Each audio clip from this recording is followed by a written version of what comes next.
All right, what is happening, folks?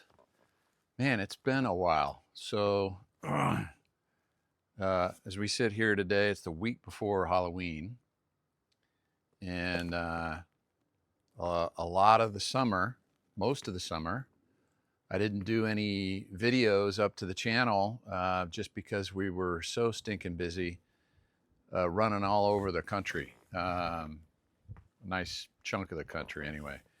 So, by the way, I'm just seeing a monarch butterfly go by. The North Texas area is part of the scenic byway for monarchs as they head back down to Mexico. And they make their migration back up this direction as well, I think in the spring. So it's pretty crazy to see. And there's a lot of them. I mean, don't know if I'm just catching it right. There's a lot of them. Anyway, let me see if I can catch you up to all of what we were doing over the summertime, and then we'll get right to some of the things I learned from the van in the experience that we had this most recent go around, and some sort of next steps that I'm getting ready to get after. So I think it was just before 4th of July, I jumped in the van, took our dog Rafa, one of our male German Shepherds, took Rafa with me, and we went to the West Coast. We went out. I went out to see my mom, my brother out there. She's in Ojai, and hung out there for a little bit. That was great. Then went up north and did some sleuthing around Placerville, California, as a potential place that we might want to set up shop, moving out of Texas. It turned out that was a little bit more rustic than I expected, but it was good to get out there and get a feel for the area before we made any, snap decisions. Anyway, from there, jumped in the car on the van and drove up to kind of Mount Shasta area, up north, further up to Bend. All right, people. As you see that bridge, like the Bend, river is over there. Oregon. Drive. There's a river over there. This is downhill. Cool. There's a bunch of like really cute restaurants. Go right, actually, Dad. We're missing the downtown. No, All right, we'll do going a right. loop. We'll do a loop. All right. Goodies, popcorn, ice cream, and candy. Yeah. There's this Pine tavern, Tavern, which is wow. so cute. See, and that's the They thing go about left. Placerville was kind of like a lot of shops were shuttered, and it was a little older and beat up. Cute. This is Brewery. nice. Yeah. Well, look, it's got an alley back. Look at that. Those are all Oh. restaurants and Again. stuff down there. Yeah. Restaurants and stuff. There's down Look at the some flowers. Really cute houses. there. Look at the flowers, Mom. Like, let's go around. Oh, this is the river. Oh, this is the river. And I don't know if you can see across the way. There's some like really cute houses. Maybe we drive through the neighborhood too, just so you can see. This is a huge park. There's the that river attaches down to the And had a great time in Bend. Man, Bend is I see why people are moving there in droves. That is a great part of the world. Nice city. I think a river town. It's nice up there in elevation, on the dry side of the mountain range. But it's a good spot. So from there, we hooked it straight up to Portland and picked up a son-in-law and my wife, and then we went over to the Hoh rainforest area, kind of on the tip of the United States out there, and spent some time there. That was interesting and fun. Got out on the beach a little bit for some, and by the way, I'll cut in on this video and do just some photos so you can see as I'm kind of rolling through what we were looking at and doing. So from there, we went straight to the Blackball Ferry, and that's the ferry from the U.S. over to Vancouver Island. On the ferry, on the way to Vancouver, just departed. You want to wave too, Rafa? Wave, bub. And we got a beautiful, beautiful day. Look at this. Just gorgeous. Big ferry we're on, beach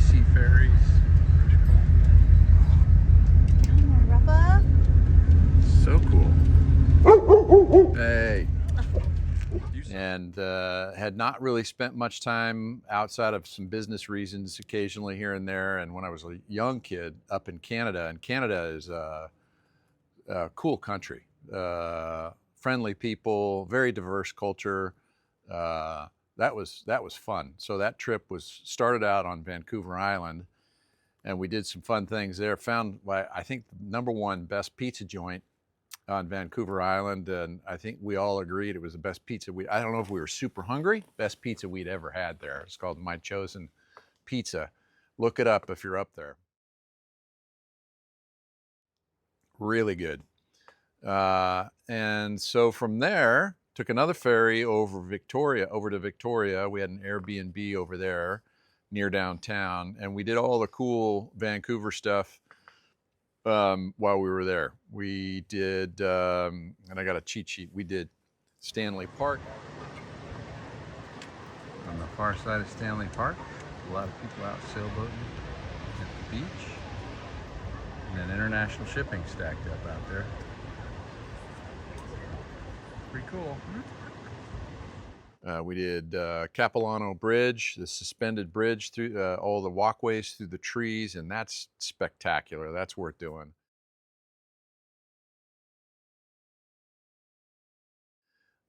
We did Granville Island, kind of a touristy deal, but it's cool. It's kind of like, you know, their version of Fisherman's Wharf area in San Francisco. It's just a lot of cool restaurants and shops and fun things to do. Just having an extravagance of food at Granville Market. Delicious. Granville Island, I should say.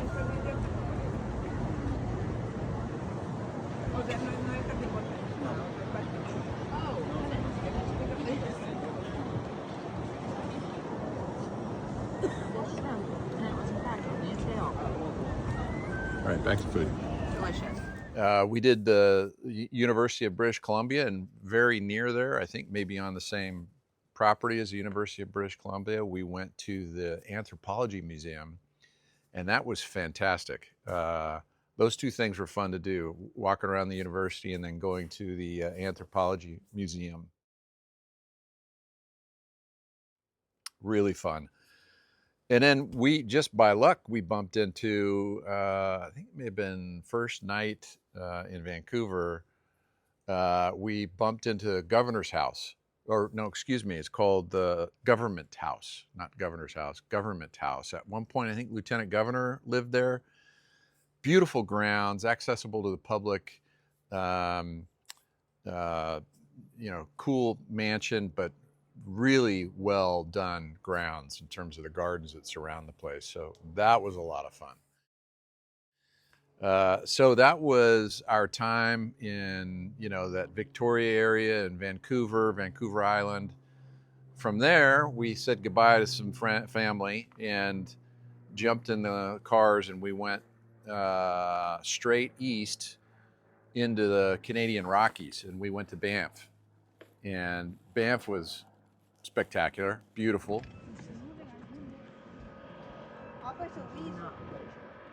So a glacier is just the ice that never melts on. Well, the glacier was the big massive ice. It's like receded. We could hike these. I mean, we could walk down if you want to walk down. We've done an 11. Who's we? That's Lake Louise. We were in that Lake Louise area, the town of Banff, great restaurants, great ski town. Banff.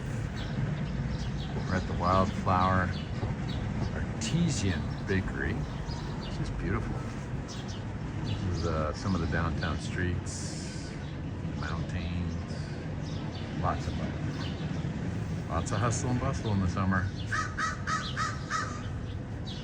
And we're there, obviously there during the summertime, so in fact, we went up one of the ski resorts on the other side of, so you could look out at Lake Louise. That may be the only one on that side.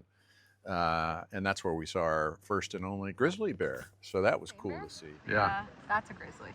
Hey, That is a grizzly, yep. There's a bear right there. Look right.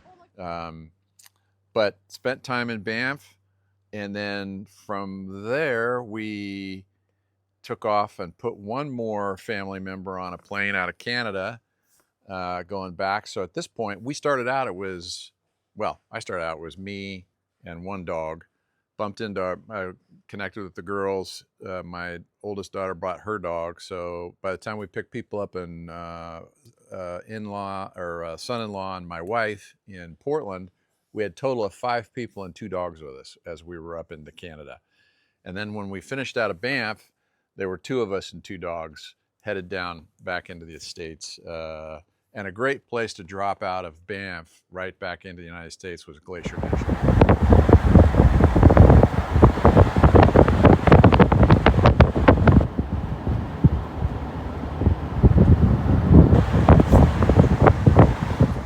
Which is spectacular. You got to go.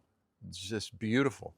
From there, we dropped down into Yellowstone and into the Teton National Park area.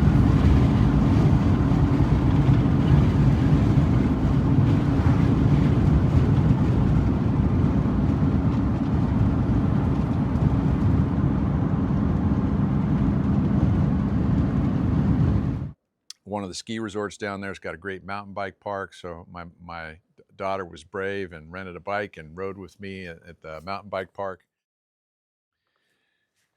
We went to, spent time in the town of Jackson Hole and got a bite here and there. And then we sort of, from that point on, we parted company because my daughter had to get back to San Francisco. So she drove from Wyoming back out to San Francisco.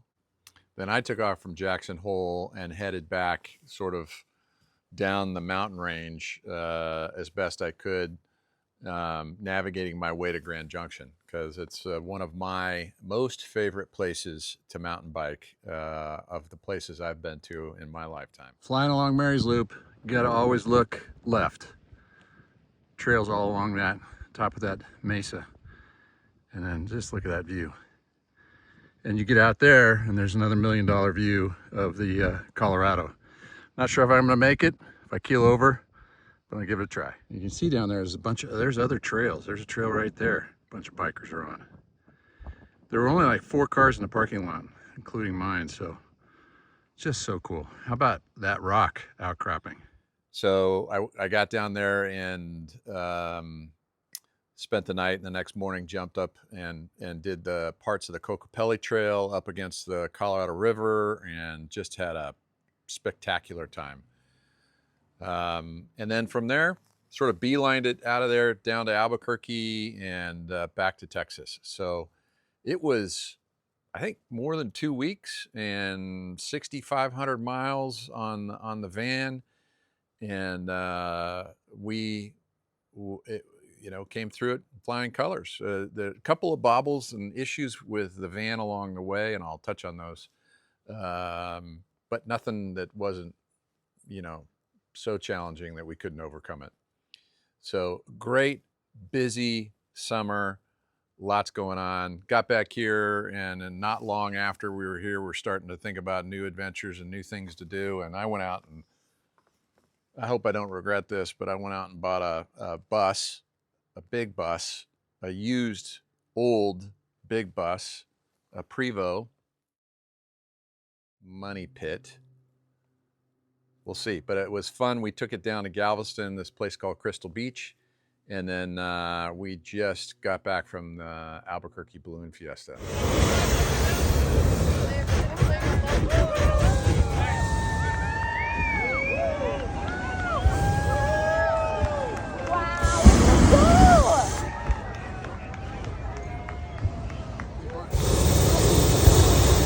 Photo.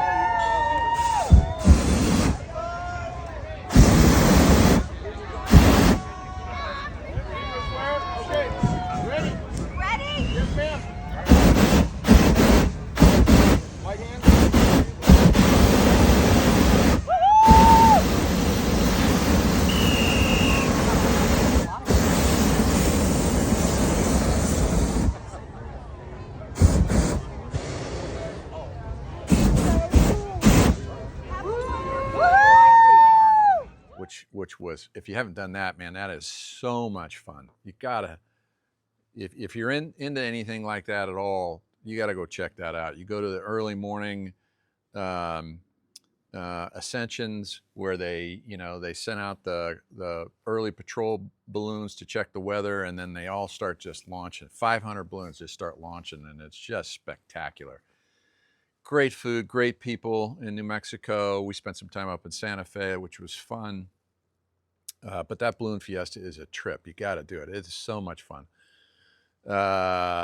We took off out of there and went to a wedding in Cincinnati, and then turned back around and I came back to Albuquerque and picked up the bus and then drove it home. So it was an adventure of a summer. So anyway, back to the van. There's well, let me just go through a few things that need to get addressed, and some purchases I made before we left to help, add some livability and comfort along the way. So let me show you. This is new. This is an isotherm refrigerator, and built the surround around it. Got it mounted in place and hooked it into the power supply, and it ran like a champ up until about, I want to say, the third day of the journey. And then this panel you couldn't get it to fire up. It wouldn't recognize push button or anything on it. And it like started to thaw out, even though I confirmed power was going to it and there was no issue. So it thawed out for like, I don't know, a day or two. I ended up having to go buy an ice chest because this thing just sort of shot craps on me along the way. But the weird thing is, once it, defrosted completely, I kept testing it, and this panel lit back up again and it turned back on. That is the essence of unreliable, unfortunately. So I had to get in touch with the company I bought it from and had to put a form and a request together, customer service to these people, these isotherm people, and they sent me out a new panel that I haven't. This piece, the behind here is a logic board, and I got to get that installed. So hopefully that thing's going to work again. So right now, when it was working, it was wonderful. Obviously, when it wasn't working, and it was a pain in the ass because I had to have an ice chest, I slid right here in the center, which ended up being a nice little step up into the bed for us. But anyway, that needs to work consistently and reliably. It's in the right spot. I don't really, I don't have it finished out yet, obviously, but so that's one. Next one, this is brilliant. This is a Lavio dry flush, and if you don't have an idea of how these work, they're pretty amazing. You get these cartridges, and you can see down in here there's a little spinning device, right? There's a 12-volt battery back here that easily is charged, right? And goes like 2 months on a charge. Anyway, you put these cartridges in here, and these Mylar bags that are in here effectively twist up around, when you do your business, they twist up around it and seal it completely. So these cartridges, you can get, like, particularly if you use this stuff called, pea powder. If you're just going number one, use that pea powder, and then you extend the amount of total flushes you can get out of these cartridges. And I think I only used one cartridge the entire trip, because places you're going, you're at a restaurant, we were at KOAs, you're at, stops in the morning. So you're not using this all the time, but I got to tell you, I think this was a really good purchase. And it's doing its duty, or we're doing the duty, and it's handling it. Maybe is a better way to look at it. So that thing is those are two things that were acquired just before the trip that, I would put this one high on the list. Now, where is this going to go in the van? Well, it's going to kind of go right in and out right here. Let me show what I'm talking about. Okay, so the idea here is this will be sitting when it's not deployed, it'll be sitting right here, and there's going to be a seat, another seat built up around this out of 80/20 extruded aluminum. So a passenger can sit here. This is on the inside of that seat. They can sit here up on top of this area, and you got another passenger spot, right? So this is going to go on slides, and it'll go sliding right into the shower area when you need to use it, like that. And I purchased these slides before I left. I think these are 250 pound. I can't remember their weight category, but they were ample. It's like 500 or 250 pounds. So there'll be a slide here, and then you unhook it, right? And that'll allow the toilet to go all the way in to the shower area. Pretty clever if it works. And those will get mounted up right here. This toilet will come sliding in and out of here. And that's kind of the plan. So there's a quick update for you. Great full summer and into the fall, and just wanted to share where we're at and things that are coming next for the van. Got to get that toilet slide figured out and done, and the additional passenger spot configured. Counter and sink still need to go up in the galley. And then I got to cover this whole sucker with the paneling on the inside, which I've already acquired. I'm ready to go there. So I need to finish out the shower, get the plumbing done, and the list is right in front of me, and it's got a number of to-dos on it. So just wanted to give you a quick update. Thanks for joining me on this video. Look for the next steps to come on Vandingo, and it's great to have you with me. Be good. Bye-bye.